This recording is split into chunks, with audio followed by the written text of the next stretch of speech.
आता आम्ही आमच्या रूममध्ये आलो आहोत. आता जरा दाखवतो रूम. थोडा पसारा झालाय कारण आल्या आल्या आम्ही कपडे बदलले, काय केलं. हे रॉयल रिट्रीट म्हणून हॉटेल आहे, त्याचा हा रूम आहे. चांगला आहे. 1800 रुपयात आम्हाला काय वाईट मिळाला नाही, चांगला मिळाला. हा डबल बेड, इथे एक डेस्क आहे, समोर एक डेस्क आहे, तिथे चार्जिंग पॉइंट आहे, इथे हे वॉर्डरोब, इथे खाली जागा, टीव्ही आणि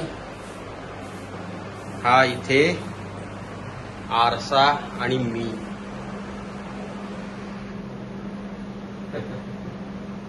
त्याचप्रमाणे इथे एसी पण आहे.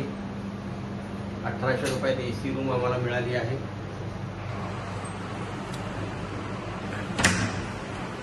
ही वॉशरूम आहे, नीट अँड क्लीन.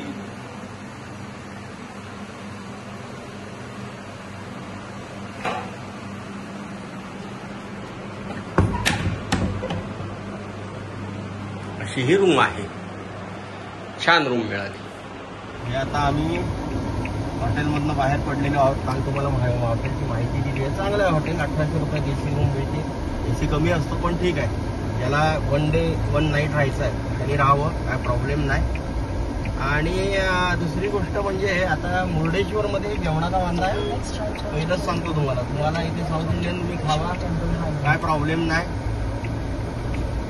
पण जेवणामध्ये तुम्हाला विविधता मिळणार नाही. त्याचं कारण असं आहे की आम्ही काल कोल्हापुरी व्हेज मागवतो. इतकं तिखट होतं की काय त्याला अर्थ नव्हता. आम्ही जेवलो नाही. आणि इथे चपात्या रोटी मिळतच नाही. पराठा मिळतो पण तो पराठा सुद्धा त्या मैद्याच्या पिठाचा, रोटी सुद्धा मैद्याची, चपाती सुद्धा तेच मैद्याची. सगळंच म्हणजे जेवणाचा नावाने बोंब आहे.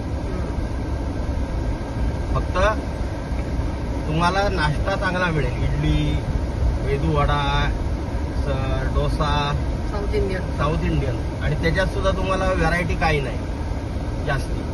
मसाला डोसा, साधा डोसा, इडली, वडा, संपला. मग बटाटे वडा मिळतो पण तो बटाटे वडा तुम्ही खाल याची गॅरंटी आपण देत नाही. आम्हाला माहिती नाही. हा, कारण तो मसालेदार बटाटा वडा असतो. यांचा मसाला म्हणजे मिरी, लवंग, इलायची, दालचिनी सगळं करून घेतात. जेवणाच्या बाबतीत तुम्ही शक्यतो साऊथ इंडियन खावा. बस एवढंच सांगणं आहे. निघालो पुढे, हायवेला लागलो की भेटतो तुम्हाला. आता आम्ही निघालो कोल्हापूरला. गणपती बाप्पा मोरया. आणि मुर्डेश्वरवरून बाहेर पडून आम्ही डाव्या हाताने हायवेला लागलेलो आहोत. आता आम्हाला ETS आमचं दाखवतोय 7 तास 57 मिनिटं. ETS दाखवतोय 5.13.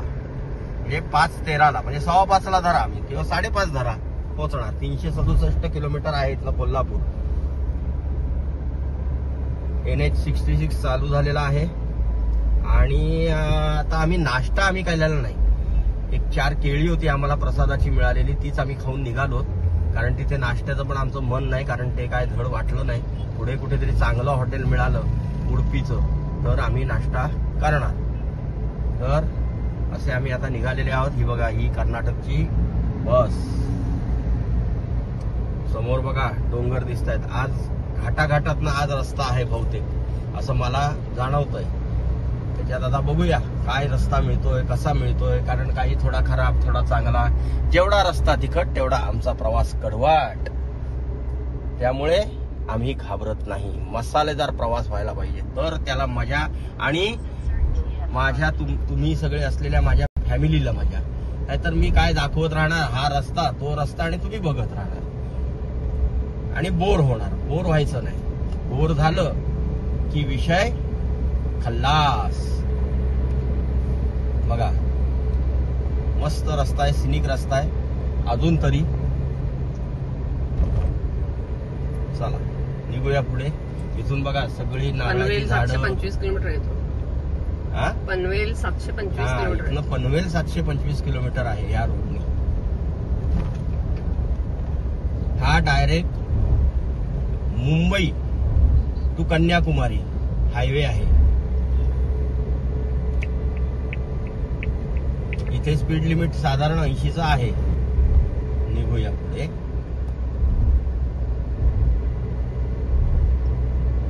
छान रस्ते आहेत.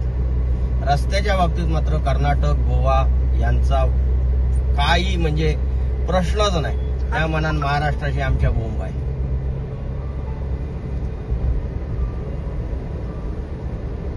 महाराष्ट्राला सरकारकडे वेळ नाहीये रस्ते नीट करायला आणि चांगले करायला, गुळगुळीत करायला. नीट रस्ते नाहीत, चांगले रस्ते नाहीत आणि टोल मात्र घेतात. हे वाईट आहे. ते पंचवार्षिक योजनेमध्ये करतात. पंचवार्षिक योजना म्हणता म्हणता ती आता त्रैवार्षिक, त्रयोदशवार्षिक, पंचदशवार्षिक व्हायला लागली.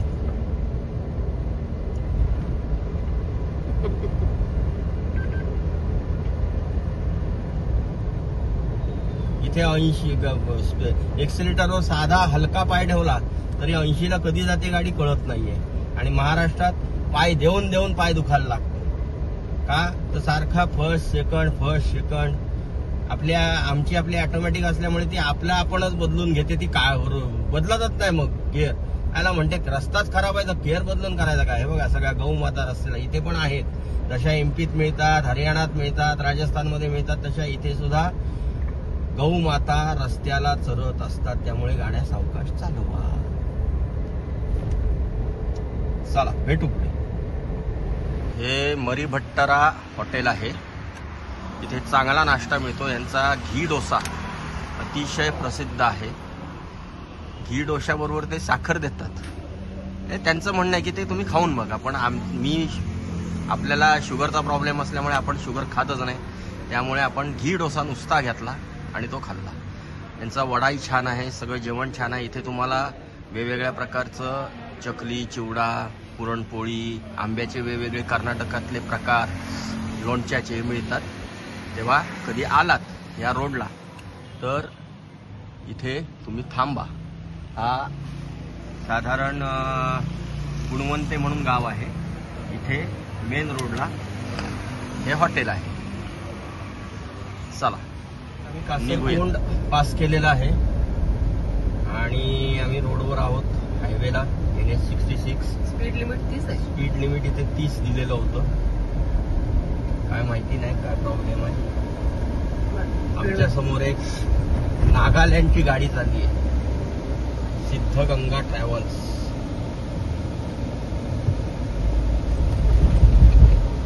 इथे हे आहे काय म्हणतात त्याला, ते ब्रिज आहे आणि डायव्हर्जन आहे. आता ह्या ब्रिजवर तुम्हाला मी दाखवतो. हा खूप लॉंगेस्ट ब्रिज आहे, खूप जुन्यातला. बघा अशी मस्त खाडी आहे, नदी आहे. ही बिलबिलन का काय नाव आहे, खाडी आहे का नाही, खाडीच आहे. कारण इकडे समुद्र दिसतोय डाव्या साईडला. आणि हा जुना ब्रिज आहे बघा.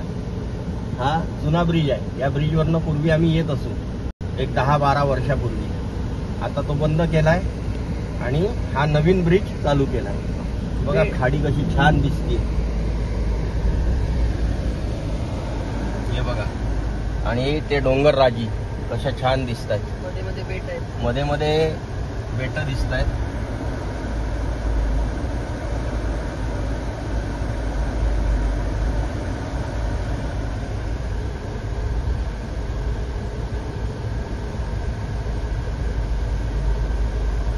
छान मस्त सिनिक व्ह्यू तुमच्यासाठी मी दाखवतो.